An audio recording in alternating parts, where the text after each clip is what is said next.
Good afternoon, everybody. Welcome. Thank you for joining us. My name is Scott Sinclair. I'm the Senior Manager of Programs here at Cancer and Careers, and I want to welcome you to this afternoon's webinar. For those of you who are dialing in from your phone, if you could please just send us an email at cancerandcareers@cew.org with your name and the phone number that you're dialing in from. This will help us confirm your attendance and also make sure that you receive all of the relevant follow-up information after today's webinar. Now, if any of you are new to Cancer and Careers, first of all, welcome. We're so glad to have you here. This is just one little part of what we do here. Uh, a little background for those of you who don't know us. We were founded in 2001 with the mission to support every person in every industry in every job so that they can thrive in their work and their life after a diagnosis. Cancer and Careers also works with companies to develop their internal systems of support for employees navigating illness and work. This slide has a list of all of our free programs and services that we offer for people with cancer, as well as their caregivers, healthcare providers, coworkers, managers, really anyone who is touched by cancer in the workplace.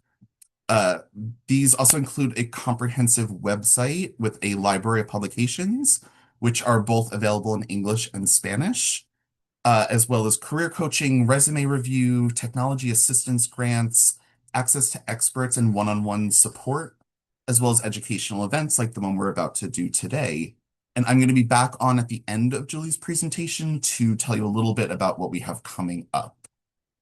Now, just some quick housekeeping before we get started. If any of you experience any technical difficulties during today's webinar, please refer to our Zoom user guide, which is linked on this slide, and is also being shared in the chat right now. Also, you can feel free to reach out to Zoom for support if you have any additional problems. Also, please note that today's presentation is copyrighted, therefore the use of AI assistance and/or transcribing or recording devices of any kind by attendees is not allowed. Those found to be using AI or other recording or transcription software during CAC programming will be removed from the event. And you will be able to return without the AI or recording transcription software. You can also see real-time closed captioning is available for today's event for those who need it, and a caption recording of this webinar will be archived on our website following the session. If you need any additional reasonable accommodations for future programs, please send us an email to cancerandcareers@cew.org at least 24 hours before the next session. Now, for those of you who are seeking continuing education credits, this slide lists all of the organizations who have accredited today's webinar, as well as the required steps for getting a certificate. This information is also available on our website. And please note that you are required to complete both the evaluation and the post-test to be eligible for CEs or PDCs. And more information on how to access those will be shared throughout the webinar today, as well as you will receive an email with all of that information no later than 5 p.m. tomorrow. And for everyone here, whether you're requesting CEs or not, we would love to hear from you after the webinar today or during. As you might know, these comments from you really help us both to give you the best possible experience in our webinars, as well as help our funders see the value in these events. So your filling out the eval is much appreciated in that.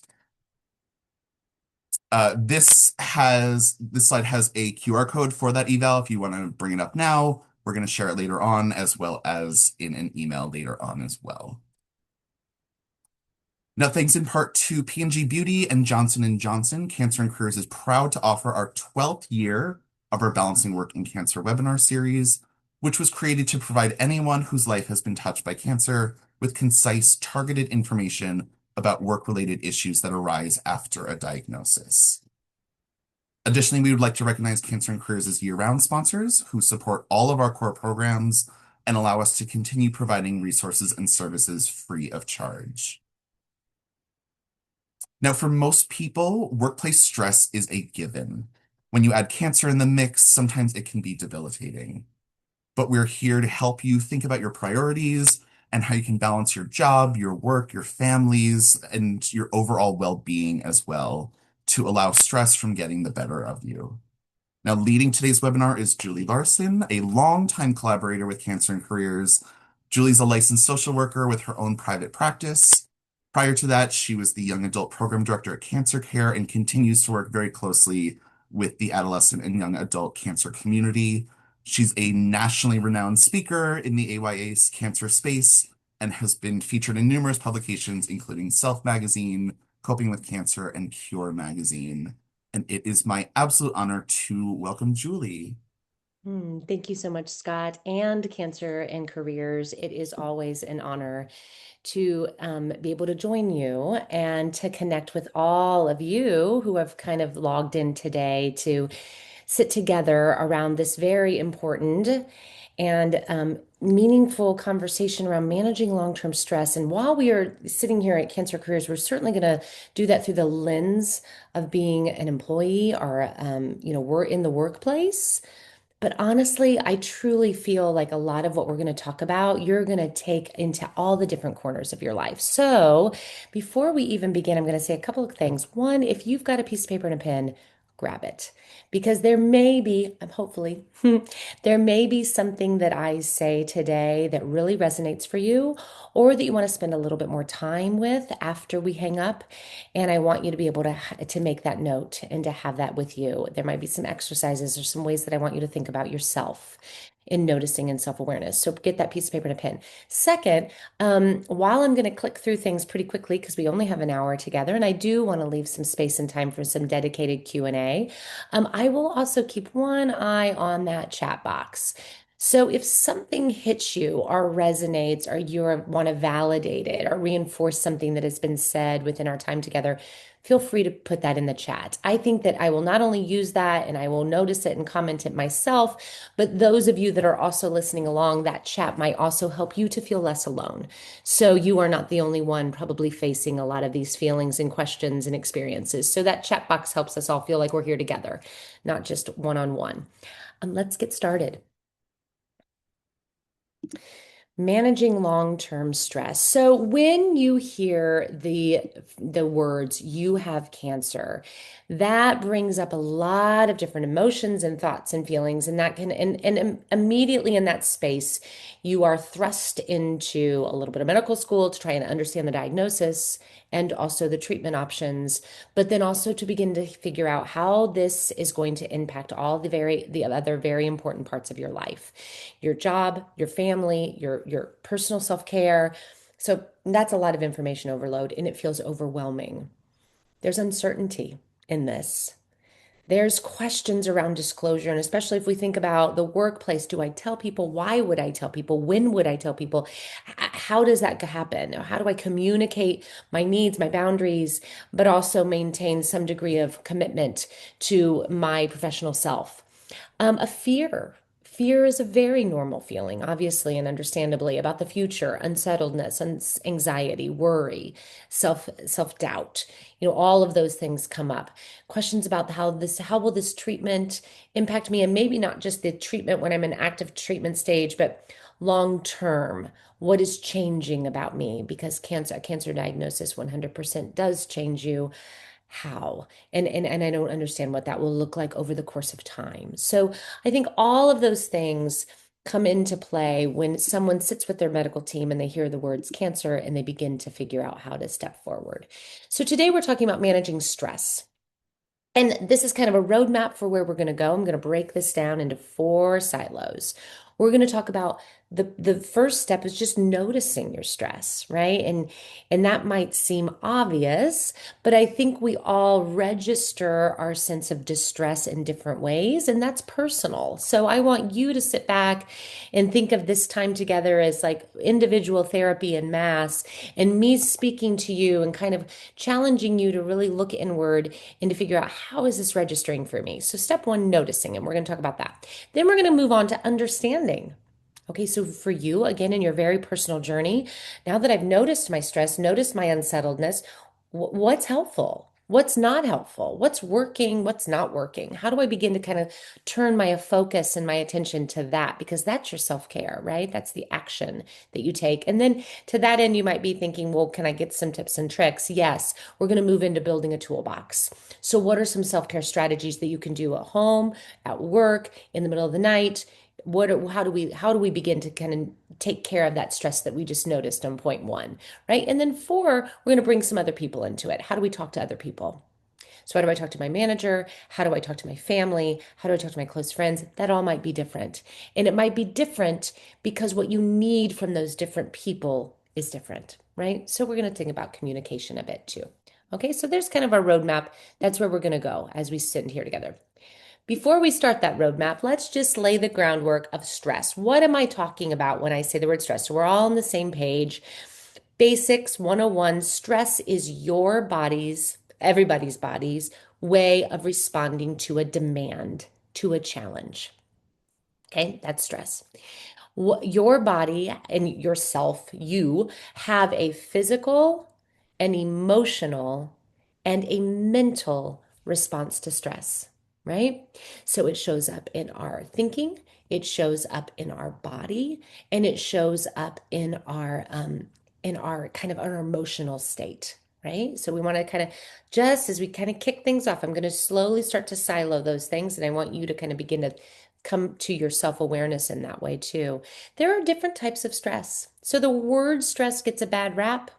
We kind of just throw stress under the bus, but there's stress that we might qualify as good stress. I try to resist making things good or bad, but there might be stress that, we need, right, in order to grow or in order to stand up to a challenge. Like if you've ever been to a job interview, you felt stress, and that stress makes you sit up on the edge of your seat. It makes you do a little bit of preparation and preparing in advance of that interview or a hard conversation. If you've ever done an endurance event like a marathon or a triathlon or who knows what you're doing over there, 5K, whatever, there's stress in that. Your body feels that intensity and you kind of want to quit at some point, but you push through, right? That's sustainability and perseverance. That's your body experiencing a degree of stress. So stress is not all bad. It gets a bad rep. Stress really is your body sitting up and paying attention, and it's your response to, again, point one, to a demand or a threat or a challenge, right? And it's subjective. So, what might be incredibly stressful to you may not bother me at all, and vice versa. And sometimes when I sit down with families or with couples, or when you think about your workplace, that differentiation of what I might call stressful and what you perceive as stressful and the differences there, that sometimes gets in our way when we think about relationships. So we kind of have to give some space for this is how I am feeling, and it may be different than how somebody else is perceiving or experiencing the exact same set of circumstances. Let's begin. So I said we're going to begin by noticing, and honestly, all of self-care is begins with noticing. If we don't notice our distress, then we can't even begin. We're not on the starting block for taking care of ourselves. So one of the things I often say to audiences, to individuals who walk into my private office is let's just start by developing a habit of checking in with yourself. And what does that mean? That means actually like just finding moments to stop and just consider, how am I doing? How am I doing? Whether if you're at work, sometimes I tell people to kind of do a top of the hour break. I think that's later in my slides too. Just like, can we mark it with, okay, it's the top of the hour. I need to pick my head up and just check in. How am I doing? If you're in your kitchen in the middle of at dinner time, how's it going? You wake up in the morning, throw your feet over the side of the bed. How am I doing? So just checking in. Can you name the feeling that you're having? I'm feeling overwhelmed. I'm feeling dread. I'm feeling irritable and impatient. Maybe you're getting closer and closer to a scan and you're feeling anxious and you're feeling worry and you're noticing that those thoughts are hijacking you much more, and that's leaving you feeling it's like it's harder to focus or harder to concentrate. So when I say where is this feeling of stress in my body, that might be a feeling of like a buzz or a gut punch in your stomach, heaviness in your shoulders. It might also be my focus and my attention is kind of all over. That's your body, your ability to focus and pay attention. I feel more tired. and I have less tolerance for things right now. So just beginning to notice how you're doing, right? And we're going to put this down the road too, and kind of strategies and building a toolbox, but also those questions of like, what am I doing in this exact right now that is helpful? What am I doing that's helpful to me? Well, it is helpful to me to pause and to notice myself and to maybe take a deep breath and name how I'm doing. What am I doing that's not working well for me? Well, I'm finding that I'm getting in a like just kind of totally in a train of social media scrolling, and I'm losing all sorts of track of time. Or I'm kind of spinning on the questions of what if in my thinking. Or I'm taking kind of mindless trips to the fridge, or I'm repouring another glass of wine. That's not helping me tomorrow morning when I feel like bleh. So we just begin to notice it. I don't want you to judge it. I just want you to notice it. This is what I have a tendency toward, and this is what works, and this is what doesn't really work for me. Just beginning to kind of flush out that awareness about you. You're all different. Back to noticing. It may be uncomfortable and difficult to hear, but so this feeling of fear, our worry may not completely go away. In fact, when I sit with people who walk in my office with a cancer diagnosis, there's grief here, right? And I think that word grief resonates for so many people. There's a sense of loss over things that feel tangible or things that feel abstract for you relative to the person you were before you were diagnosed. And that can be as concrete as body parts, our systems, our energy level, your body. It can be as abstract as a sense of naivete or carefree or spontaneous that feels a little more reckless to do right now. So it may be changes that you've noticed in your roles and responsibilities, whether that's at work or in your home. And those roles and responsibilities may be task oriented, but they might also be like, I was the one that always had all the bright energy and the fun and the kind of the zip in the room. And I just don't feel that way anymore. And I miss that piece of me. So this sense of loss is both concrete and abstract. And I think we feel all sorts of feelings around that. And sadness and anger are part of that. Fear and worry are a piece of those feelings. And that grief will change over time, but it may not completely go away. And I think it's more realistic to think about your relationship to those feelings changing and your relationship to how you care for yourself growing. And that's what we're going to talk about more and more. So I think that naming it to tame it is the beginning. When we name, and please, this is a moment that if what I am saying to you is resonating or you're wrestling with something and you're thinking about it as I talk, feel free to mention in the chat or add a question to the Q&A because I know that brings up thoughts and feelings. One of the things that I would say in this noticing too is when you give the feeling a name, when you say, I am feeling sad, I am feeling lonely, I am feeling disconnected, I am feeling worry, you immediately create just a little bit of space between being the feeling and that feeling driving the bus and you getting in the driver's seat and making a choice, concrete choice about how I'm going to cope with that feeling. What am I going to do with this loneliness that I feel or this sense of sadness that is kind of overwhelming me today? What would be best? What would be helpful? What would be not helpful, right? So that's where that kind of plugs in. So name the feeling. Begin to get to know what's coming up for you again and again. Also, in doing that, in beginning to notice how you're doing, as opposed to just white knuckling it through your life, when you begin to notice it and you begin to name it and accept that it's just walking with you, you begin to build up a tolerance for living in the midst of some of these feelings. And when I talk with people who are further along in their cancer trajectory, they know that feeling of unsettledness and anxiousness that lives within scan anxiety or lives within having hard conversations at work, but they're just more used to it. They're more familiar with it. They've kind of worked it in the mental gym a little bit more, so they know how to deal with that feeling. They know what to do to care for themselves or to see themselves through. So I would recommend kind of keep naming it and keep watching it because you're going to keep getting to know you and you're going to begin to observe and bear witness to your own journey. And that actually is helpful. Take the hit of the feeling, greet that feeling as a visitor.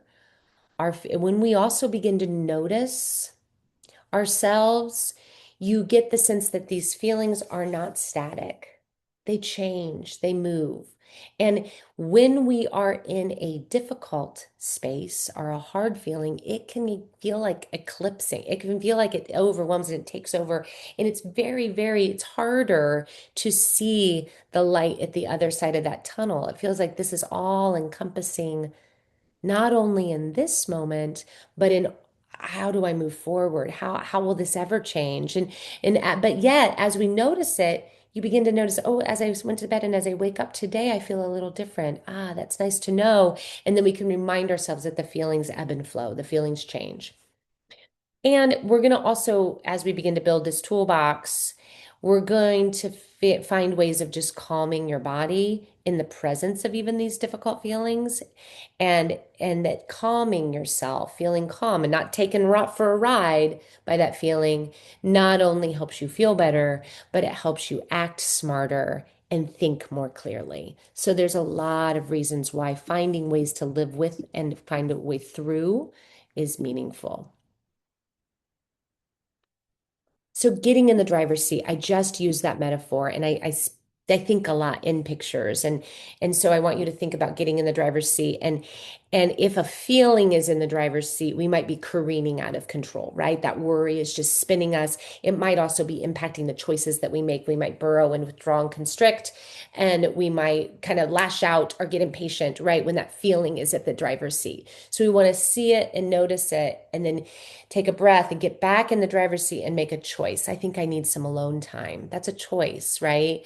I think I need to, you know, sit down and organize my thoughts around this because they just keep spinning in my mind. I think I need to identify my questions because they keep popping up and hijacking my focus. And so I need to write them down. Those are all choices, right? It puts you back in the driver's seat to take care of those things. Your feelings are data, right? What you feel is often signposting things that matter a great deal to you. So look deeper. Is there a need underneath an uncomfortable feeling? Most often the answer to that is yes. What do I mean by that?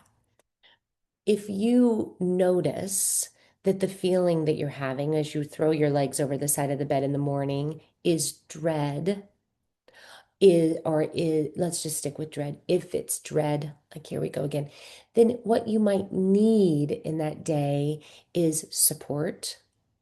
What you might need in that day is to pace, slow down, right? Take it one step at a time, simplify, right? So as soon as we look at that need, then we can begin to adjust our day relative to it, right? We might have to still get things done, but we might drive in a different way. Sometimes I give the metaphor of driving in the rain. And if you've ever listened to me speak before, I might have said this in that talk too. I think it's a helpful one to think about. If for any of you that are driving a car or driven on a highway, you know that if you're driving your car on a highway or on an interstate and it starts to rain, I hope you drive different as a fellow driver on the highway. I hope that for at the very least you turn on your windshield wipers, right? So you can see. And if it really starts to pour, maybe your speed comes down, right? And then if it's really pouring, you've seen if there's really, really intense storms, you've seen people turn on their hazard lights so that everybody in the on the highway can see each other. And sometimes people pull over under an underpass or they wait for that storm to pass. So let's take that metaphor and now let's put it to that person that you were when you threw those legs over the side of the bed and you noticed dread.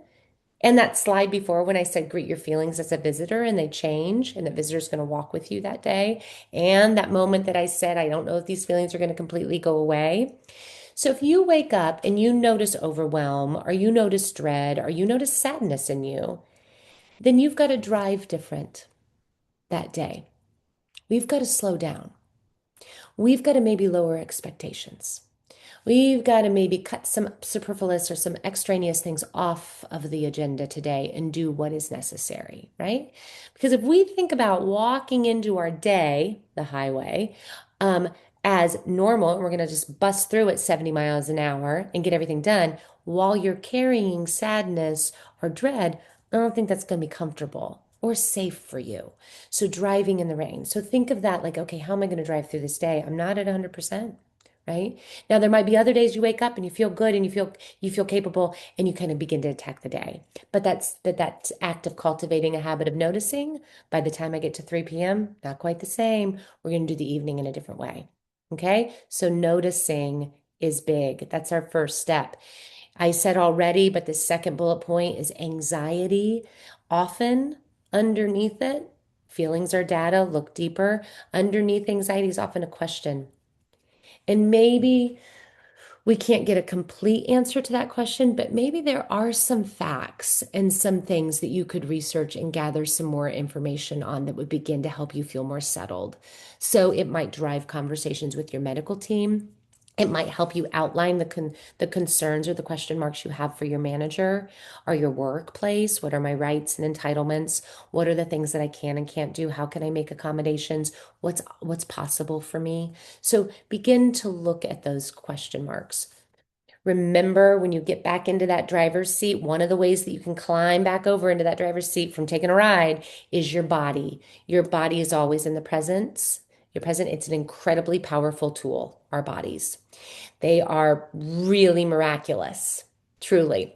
And so use it to bring yourself back home and to bring you calm and presence. And we're going to talk about that here in a little bit too. And then in moments of upset, when you're just feeling thrown, when you're feeling a bit lost, when you're feeling a bit unsteady, just ask, how may I be helpful? And how may I be helpful? That may just mean I need to sit here for a moment and just cry. I need to have an emotional moment. I'm feeling unsettled, a moment of struggle. I need a hug. I need um I need to I need to talk to somebody that can just listen to me. I need to sit right down. I need to get a drink of water. I need to go for a walk. Right? What can I do that can be helpful? Um, I am looking over here in the chat too, and I appreciate that comment about how using that skill of name it to tame it is not only helpful when we think of our cancer experience and your own adjustment to living with through treatment and beyond, but in other places, right? With regard to work or other problems, that it gives you more space and room. Thank you for putting that in there, because I agree with you that I think a lot of what we talked to today is going to help in so many different areas, right? So thanks for that comment. And I also noticed that Cancer and Cure put a link to these slides. They are absolutely yours, and you can return to them as well if you can't take notes. Back to understanding, and I just said that your anxiety may signpost some questions that you have. Educate yourself. I know some of the people that I work with only want to know the step that they are on, and they're very trusting of their incredible medical team, will continue to educate and will continue to help them to understand each step along the journey. And I think that's wonderful. And that's great.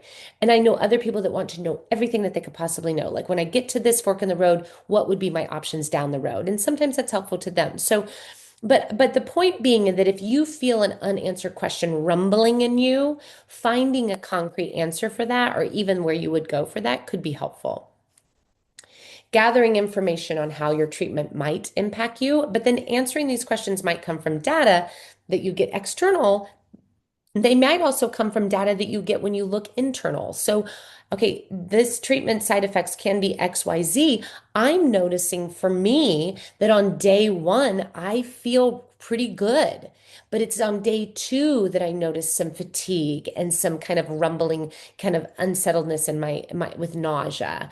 Or I kind of feel much more tired by day three, but by day four, I start to feel better. So you're noticing you too. So those questions you can also answer by stepping back and looking at yourself. 30,000 foot view, fly up a little bit and look at yourself, right?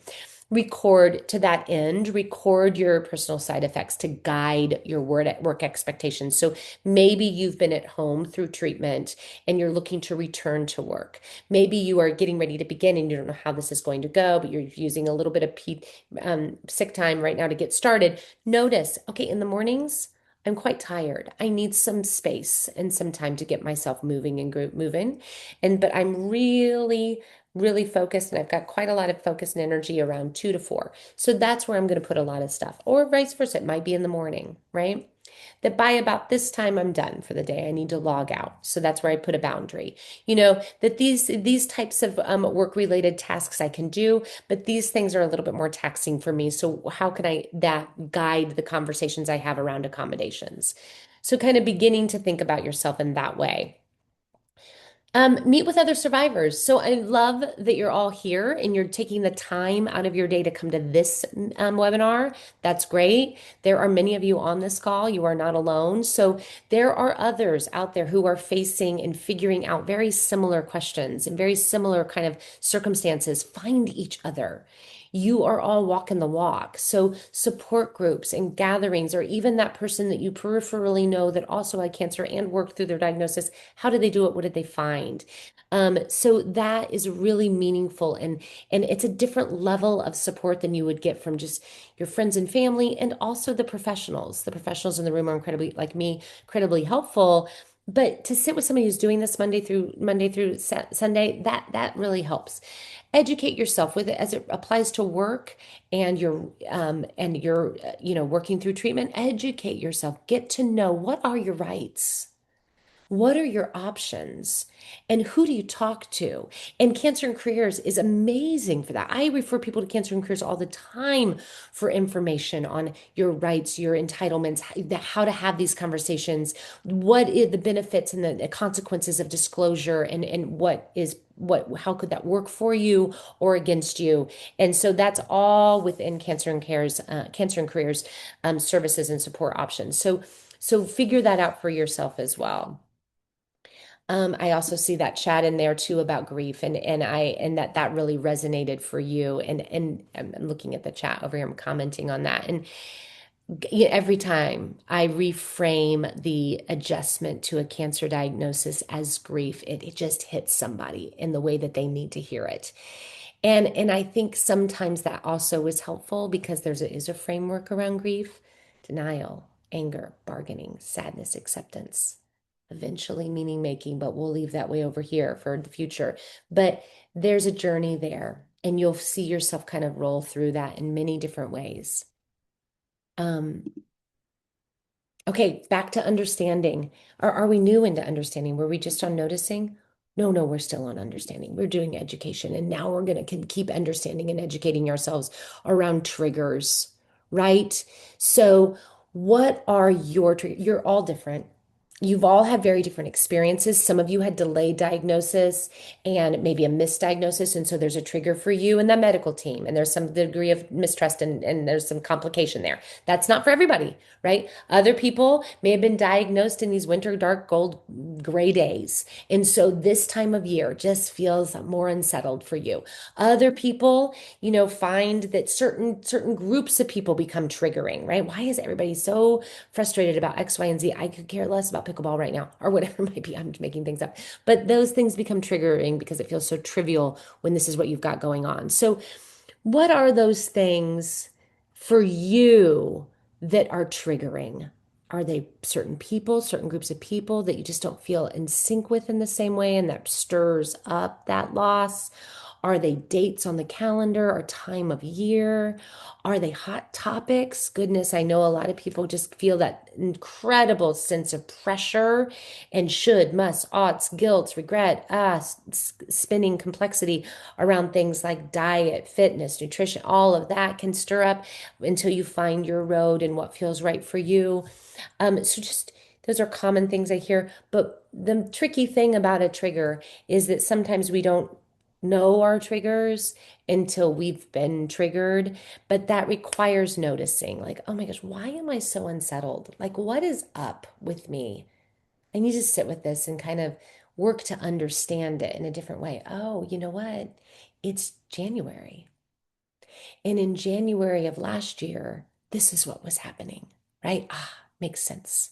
So, so kind of knowing that too, figuring out those triggers. I'm watching this chat and I'm loving that you're finding yourselves there. That's lovely. And also thinking, I'm looking at the comment in there about having to change your values, and that can be a trigger too when you come face to face with something that's shifted within yourself, and that feels like you've got to work to understand. There's grief in there, and there's working and understanding yourselves. I like that you're finding each other there. Understanding in self-care and figuring ourselves out in this journey. As much as I always say, self-care begins with noticing, always, we got to know that we're needing care before we do it. The work of self-care is always, geez, I shouldn't use the word always and never, right? I always tell my clients there, but a lot of the time, self-care is balance. Balance, always, never. You got to balance. And sometimes that balance is around finding, I've got a couple different examples of that. So what I mean by tuning in or reaching out, there are there are times when we have to have the skill. We truly need to have the skill of being able to ask for support and ask for people to care for us and to help us and to step in and to walk with us, right? We need to be able to have that skill and that ability to do that. At the same time, balance, scale, we also need to have the skill and the capacity to solely and fully take care of ourselves. So if you listen to my words and you're thinking, oh, I tend to be someone that always reaches to people, I do that well. I'm able to articulate my feelings. I have incredible support people who want to walk alongside me and that I can ask for help. And I find it easy to articulate my needs and to say what I want and what would be helpful to others.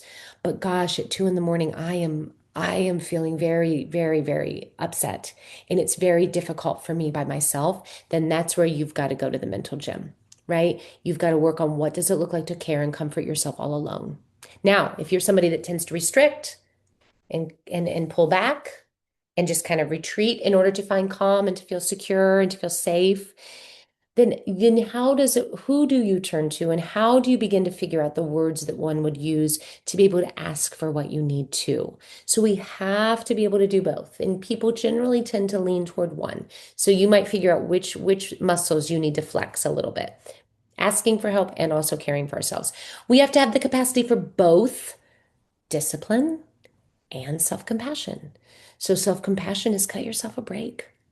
Give yourself permission to slow down.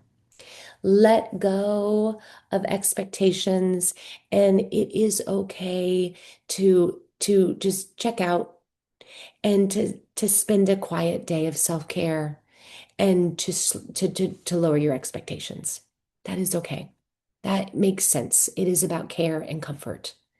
At the same time, if we've had a string of those days, self-compassion, discipline, then some days we need to get out of bed. You need to get in the shower. You need to put your clothes on. You need to get outside. We need to make a phone call and we need to get with other people, right? We need to move your body, right? So it's both. It's not all one or all the other. It's both. Cut yourself a break. Give yourself permission to take gentle care of yourself and to lower expectations. And then at some point, we got to stand up and we got to walk forward. It's both. That's self-care. Insight or calm. Our very Western mentality is very thinky. We think. We problem solve. We attack. We do all of these things, which are very head heavy, right? And I've just told you within this talk that anxiety might signpost unanswered questions. Sit down and figure out what those questions are and educate yourself. That's all thinking, right? And sometimes that thinking and that figuring it out and analyzing it and insight, why am I doing this? What is the trigger? What's causing this? All that thinking is incredibly helpful to us. But sometimes it just takes over and our thinking is no longer serving us. And we are in a hamster wheel and we're just da, da, da, da, da, da, da, da, da. So we have to figure out where's the tipping point For now, I've got to turn my attention from my thinking into my body, and I've got to bring some presence and some calm in my body. I've got to redirect my attention, and I've got to come back to the here and now, and I've got to put this down. Okay, so we're going to talk a little bit more about that too. But do you see what I'm talking about with regard to balance? I'm going to click on here. So now we're going to get to this building of a toolbox, and I might go a little quicker because we've already kind of talked about a number of these things. But when I think of self-care, and here's our strategies and tips, I like to think of it as your stress is showing up in your thinking and your feeling in your body. So let's also think about caring for yourself in those three ways, right? So I sometimes, back to driving, I think of the metaphor of you have three entrance ramps to take care of yourself. You can take care of your body, you can take care of your thinking, or you can take care of comfort and soothe those feelings, right? So we're going to kind of address it in those three containers: body, thinking, and feeling.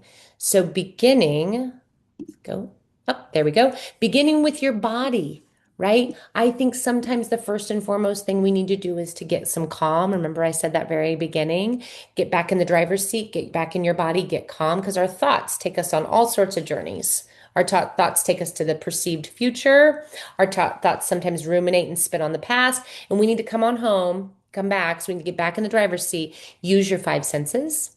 5, 4, 3, 2, 1 is a strategy. Five things I see, four things I hear, three things I feel, not emotionally, your body. Two things I hear, or I taste, or I smell, and then one thing I taste, I smell. I kind of do those both interchangeably because you might be more attuned to one or the other. But when you do that, your attention moves from whatever you're spinning and thinking on to your body. Use your five senses. You'll slowly quiet. Grounding techniques. What are grounding techniques? Grounding techniques can be making eye contact. So sometimes we can be all in our head and we're in a conversation, but we're really all up here. But when you look at somebody in the eye, when you watch them speaking, when you pay attention, you start paying attention in a different way. That's grounding. Feet on the ground. Get your 2 feet on the ground. Breathe. You can be in a meeting. You can be someplace and you can get hijacked by a feeling. Get your feet on the ground. Put your hands on your thighs or your body. Touch. Change your location. If you're sitting and you're kind of lost in a thought or an emotional moment, stand up, move. Change location. Take a drink of water. Feel that cold water go all the way down your body. That's connecting to your body. A strong hug, right? So strong hugs have a really cool way of cool. That sounds, but it's the scientific nerdy part of me that thinks this is really fascinating. But it can trigger your what's called your parasympathetic nervous system. So your stress response is your sympathetic nervous system, fight, flight, freeze, right? And your parasympathetic nervous system is the part of your nervous system that quiets and calms you. So if you get into a strong hug, you can do it to yourself or your partner or somebody, and you just stay there. It begins to quiet your whole system. Think about little tiny babies. We swaddle them up tight. We don't just kind of loosely wrap a blanket around them. We swaddle them, but because that triggers that parasympathetic nervous system and it quiets your body. You can do that. So if you're feeling it, just strong hug, put your arms around yourself. I often say give a sway just to get some motion so you're noticing that too, and that will begin to quiet you. Use your relationships as a vehicle to bring you home. So a lot of times when we're worried, we're all on our own in our mind. Come on home with relationships, whether that's talking with somebody else and kind of coming back to the present, whether that is that hug that I talk about. Relationships do not need to be with another person. So that relationship with your animal, with a pet, a dog, a cat, whatever pet you have, a relationship can be a relationship that you have with nature, right? Go on a walk, look at the sky, go to the end of a pier, walk along water, whatever that relationship, give all your worries there, right? A relationship can be with your faith, something bigger than you, but those things can kind of bring you home too, right? And quiet our system too. So that's one way of returning. Those are different ways to return to your body. Let's think of our thoughts. Your thoughts are spinning, right? They're taking you into that perceived future. And a lot of times that journey begins with a what if. What if, what if, what if? Here's 4 ideas of shifting that what if. Shifting that what if to what is. Get out of the perceived future and what is right now. Take inventory of your present exact now. What you know for true, for sure, what's concrete. That what if to what else? Okay, so this what if is telling me all sorts of worry and all sorts of concern about what something could be. Could it be something else? Could there be more truths here? This is one truth. This feels very true, but could there be more truths? What if to then what? So sometimes it can be incredibly settling to just come up with a concrete plan for your worst case scenario. What if you go and the scan shows something, right? Then what would you do? Then what? Sometimes when we know, oh, I don't actually fall off a cliff. I don't actually like it's not the complete end. There's a plan. There's people. Oh, and actually, I'm not even there. I'm here. Come back to what is. You can use those together. What if to what's left? So sometimes our fear and our worry crowd out everything else about our lives. And I know for sure, I've done this work long enough to know that you are not just your cancer diagnosis. Many of you are working. Many of you have families. Many of you have friends. Many of you have hobbies and interests and things that you need to do. Many of you have just core values that are a piece of who you are. What else? Can we get out of the spotlight of cancer and turn our attention to some other corner of our identity that matters a great deal to you? So, oh my gosh, this is just consuming me. I'm going to come over here and I'm going to be a mom. I'm going to focus on I'm going to look them at those kids in the eye. I'm going to do this. I'm going to shift over here and I'm going to cook an amazing meal because I love to cook and that's my thing. What else? I'm going to come back here and I'm going to walk into this meeting and I'm going to lead. I'm going to contribute. So you are more than your cancer diagnosis. So another strategy, what if to what's left? What else is there about you? Thoughts, your executive self. So this executive self is kind of another metaphor. I want you to kind of like how I had you paint the picture of driving in the rain and then apply that concept to waking up in the morning and how you're going to drive through your day. Now let's take all of these feelings and thoughts in our mind, right? You've got fears, you've got worries, you've got maybe some pressure there that lives in there. Maybe you've got guilt, regret. I don't know, sadness, loneliness, all these different feelings in your brain. And let's give them all that make them all the board. There's the board meeting in your brain, right? And all of these different feelings are personified and they're all sitting at that board meeting and they all have something to say. You are the chairman of the board, right? So you are in charge. You are the executive self, right? And could it be, point number two on this side, could it be, consider the possibility that all of these very loud, monopolizing board members in your brain are working for you? They have a job to do. Fear is trying to protect you, daggone it. Worry has a lot to say about preparing for the future and knowing all of the contingency plans and making sure that you get all of your resources in line. Loneliness is saying, listen, we need connection. We are lonely. We are feeling out of sync. We need to find other people who get it and understand me.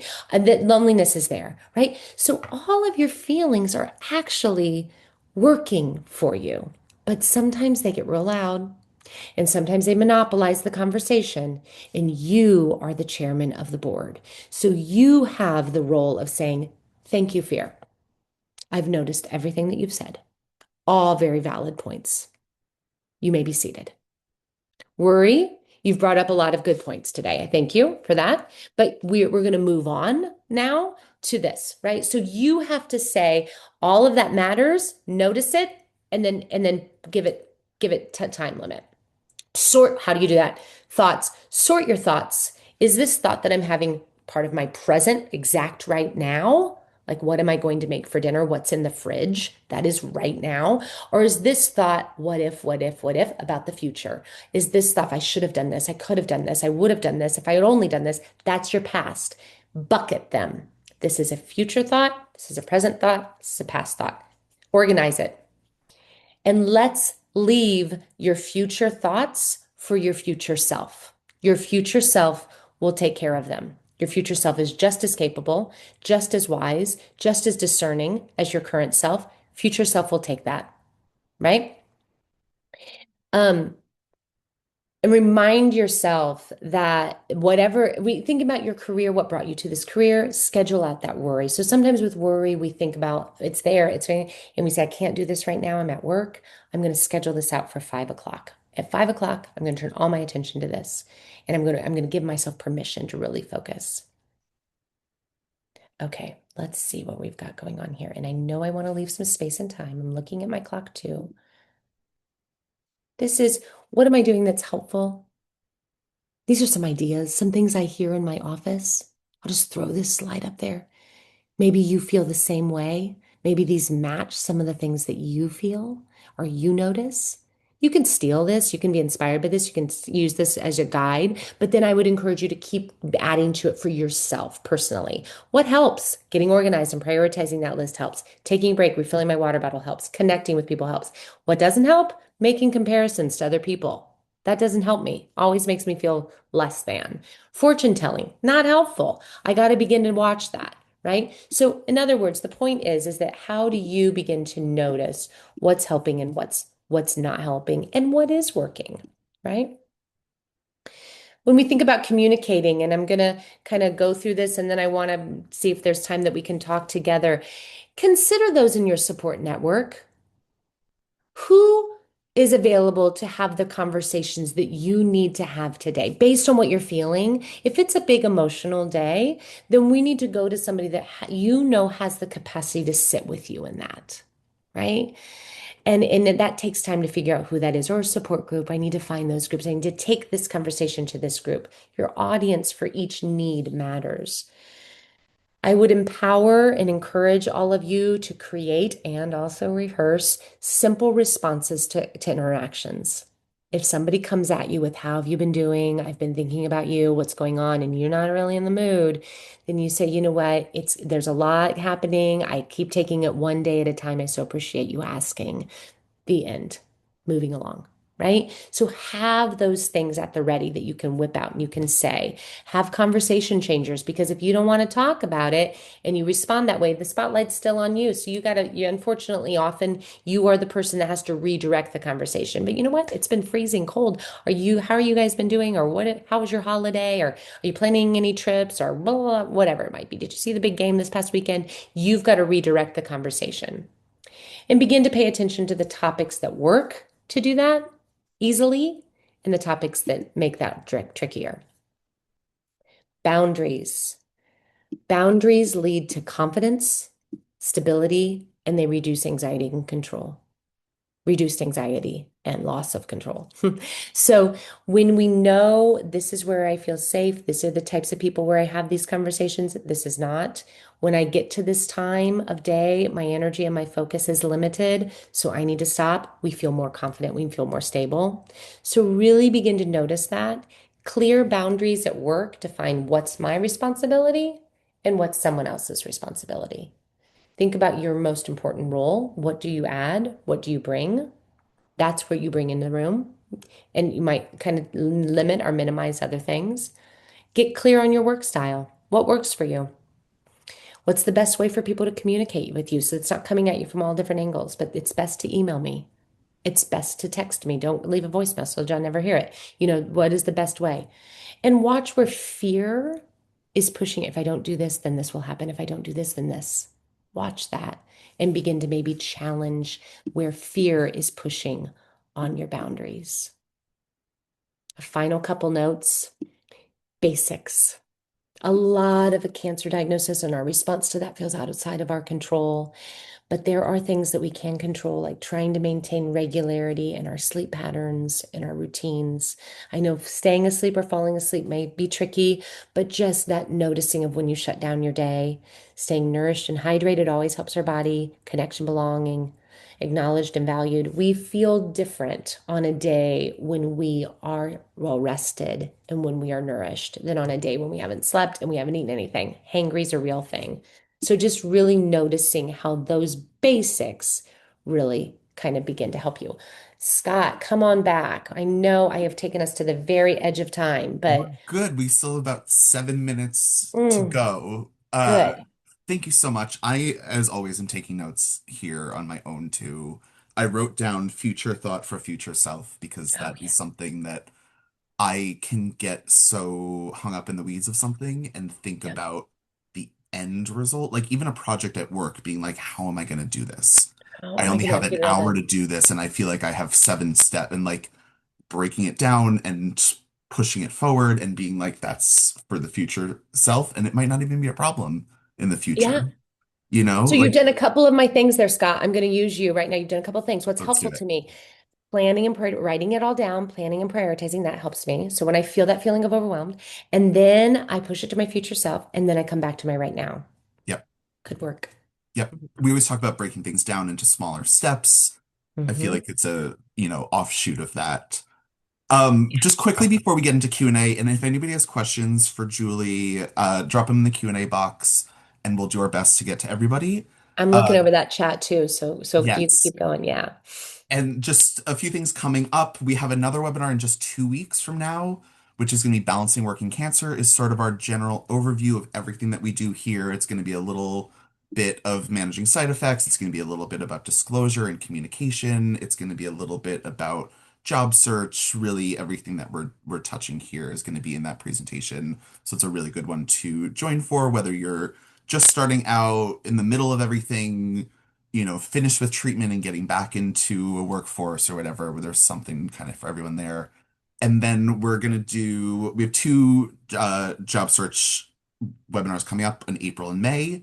One is going to be on resumes in LinkedIn. The other one's going to be on networking. We're going to be joined by our other Julie Jansen, for those. So we hope you'll join us for that.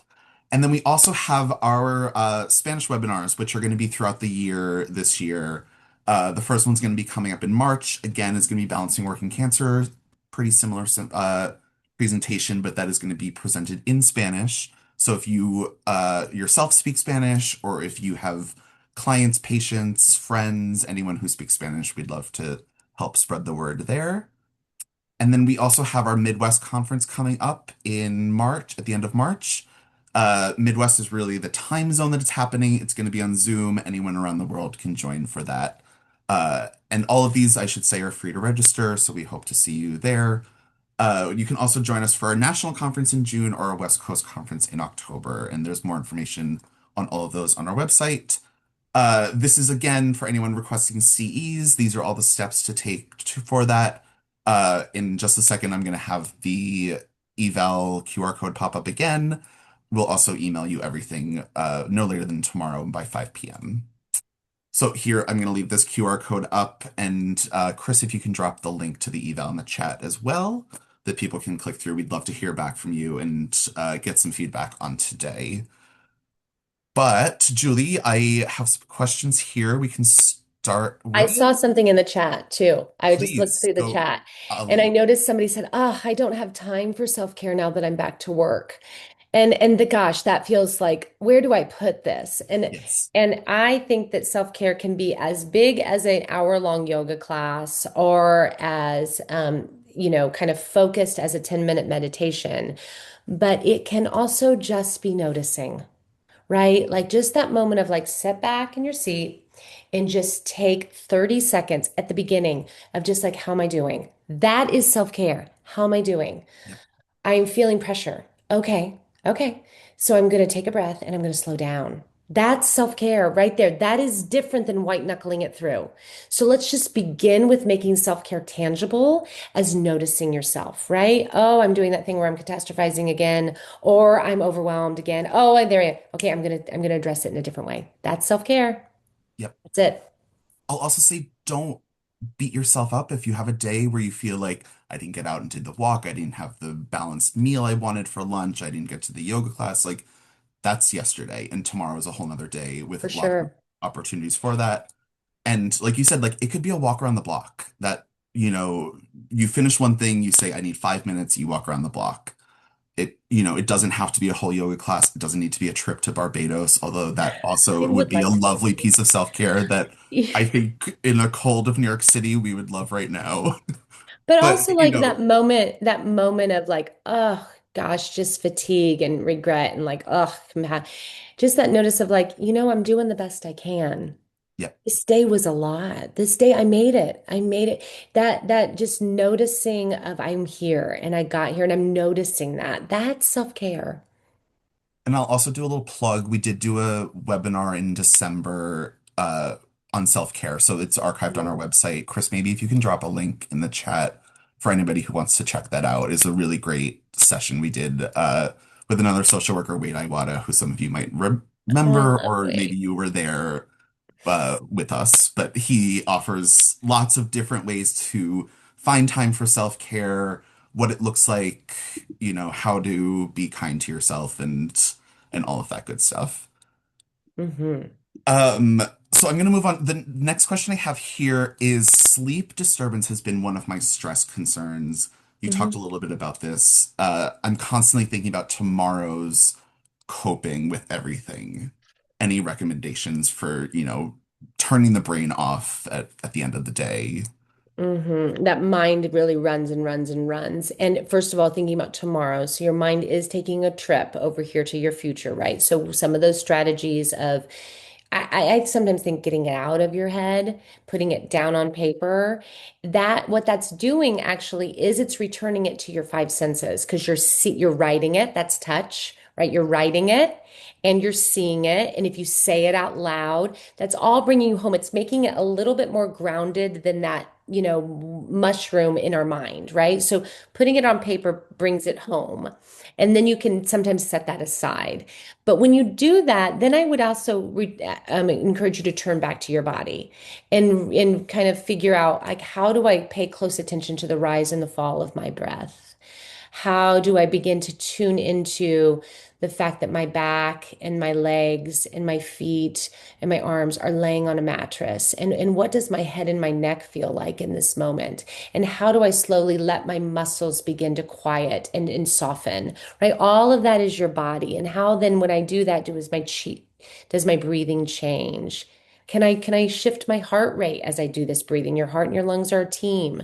So as I breathe slower, my heart rate starts to go down, right? And I'm noticing, oh, now I'm listening to the noise outside of my bedroom. What's happening out there? There's an animal or there's a car. What is going on, right? So that's all bringing you back and turning your attention away from that thing that you've just put down back to your body.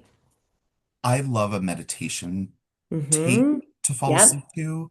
You can find that they're on YouTube, on Yep. Spotify. You can get Headspace or one of those apps that are out there. And exactly what you're doing is just like some of them might go head top of the head down to your shoulders, Mm-hmm. to your waist, to your feet, Yeah. like just a check-in of your body. Some of them might be picturing yourself on a boat and the boat is drifting down a river and you see a tree, or, like putting you in scenarios that your mind can imagine that help me get out of my head. Even, if it's a made up thing that I'm on a boat in the Amazon River and whatever, like anything to not make me think about the, deadline I have tomorrow or the big presentation that's coming up or, the treatment you have coming up tomorrow and how you're going to react to it or whatever you might be stressing over. So helpful. Really Those can helps be so me. helpful and really kind of just kind of take us away a little bit and turn our attention. One thing I often hear with sleep, and then we can move on to, is that people are having a hard time falling asleep or they wake up and they're awake, right? And then they're compounding that with, and I should be sleeping and I ought to be sleeping and I'm going to be a best tomorrow, blah, blah, blah, blah. And in a response to that, if that's kind of the story in your mind too, that I find that has helped others, is remembering that your mind might be awake. Your mind might be Mm. active right now, Mm. but your physical body is horizontal and it's resting. And your skeleton, your muscles, your body is at rest. Your body is laying down. Your mind might be awake, your attention might be open, but your body is resting. So that sometimes helps people too, to remember there is some difference in this state that I'm in as compared to noon. I'm gonna think about that next time up at 3 in the morning, going, Your right, if I fall body's at asleep right now, rest. I can get 4 hours of sleep. If I fall asleep right now, I can get 3.5 hours. Like, that's not Your body's helpful resting. at Yeah. all.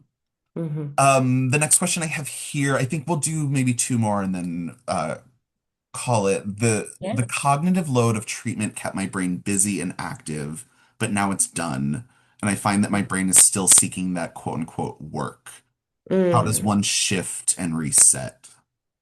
Well, I would also say that, it is very normal and it is actually very common for the mental and the emotional impact of a cancer diagnosis to really hit after active treatment is done. And if you are somebody that's managing ongoing treatment, it happens after that initial thrust of treatment. So when people are first diagnosed, there's an emotional impact. Get me wrong, but they're often, kind of immediately surrounded by medical teams and in their calendars quite busy, and they're juggling kind of how do I make this work, and also how do I take care of side effects, and everyone around you is aware of it too. That it's often afterwards that just real grief hits the permanency of change. And so if that is part of what you're talking about too, is that whew, now I feel the weight of that. That is normal. That is right on track. And I think that the work then is getting to know this changed you. And what am I needing now? My priorities and that somebody said in the chat too, my values and my priorities have changed. That's normal. The things that once mattered to me, I met those things matter less, these things. So it's also getting to know this new sense of you, a new identity. Not that everything's changed, not that you would want everything to change, but cancer changes you, full stop. So we have to take, it takes time to figure out how. And so that work that you're wanting, that work is getting to know you. I agree completely. Okay, the last question. If we didn't get to your questions, I'm so sorry. Please shoot us an email at cancerandcareers@cew.org and we'll make sure we get you an answer to anything that was left out for time. But the last question I have here is, how do you deal with a toxic work environment? I could handle it better before my diagnosis, but my threshold is much lower now. My job is very high stress and fast paced, with high production goals and expectations daily. Um, Noticing it, you're noticing it.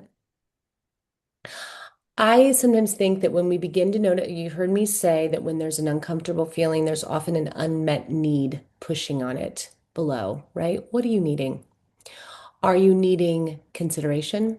Are you needing respect? Are you needing partnership? What are you needing? And a need is different than a strategy, right? So you gotta, what is that? What am I needing? And then how would that need be met? And can I begin to come up with ways where maybe I have to meet that need for myself in other places and set a boundary here, or I have to find ways of communicating that to the people that I work with. So, and basically a boundary is this is okay, this is not okay. This is what works for me.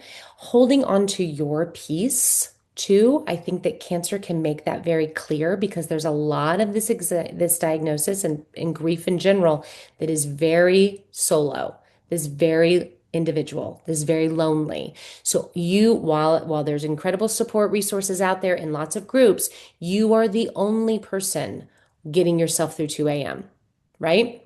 So, similarly, in any toxic relationship, how do you hold on to your own peace, your own worth, your own value, and not let these other influences infiltrate your emotional boundary too. Boundaries can be time, boundaries can be responsibilities, boundaries can also be emotional and mental. I have people that I work with who have certain people that have just very intense colleagues, and even though they might be doing fine, that person walks in the space and their intensity just whoop, takes them for a ride. That's not your feeling. Don't take it on. So you know keep your feet on the ground. Don't take the emotional roller coaster of the people around you. I think this also might be a place where, depending on your disclosure preferences, and we're happy to talk through one-on-one if you want to know more about that, but asking for help also is not a bad thing. And if you're really struggling, if you feel like you can't keep up, if you feel like there are deadlines coming and you're not meeting them, or you might not meet it, like, is there someone who you're working with who can help? Can you say, like, what I really need is to focus on this, and if you could take this little side piece from this project for the next half Hmm. hour and get it back to me, that would help me immensely. Hmm. And making sure the favor can be returned, that you're willing to help them with something if they ever need it. But you don't need to do things in a vacuum. You don't need to be, there's no prize for doing it alone or being the courageous person who just suffers in silence. if you need help, I think asking for it is a great thing and a Mhm. really great stress reliever to, Strength. It's yeah, part of grit. Part yeah, of grit is recognizing when we've hit our limit yeah. and And it might be honoring that. harder for some people who haven't disclosed in their workplace, but there's definitely ways you can still ask for help even without your diagnosis being a part of the conversation as well. Uh, I think that is it. We've already gone over time here because Mm, there's just so much to talk about here. Julie, thank you so much. I you am are sure welcome. we're going to have you back at some point soon in the future, and Please I can't do. wait for that. I put my website in there and Scott, it is always my goal to get my social media going more with more tips and little sound bites. So hopefully I'll get that going, but you can find all kinds of ways to follow me there too. Amazing. And again, if we didn't get your question, we're so sorry. Cancerandcareers@cw.org. If you think of something later on, next month, next year, we're always there for that one-on-one support. So Absolutely. thank you all for joining. Have a great Thank day. you. Have a wonderful day.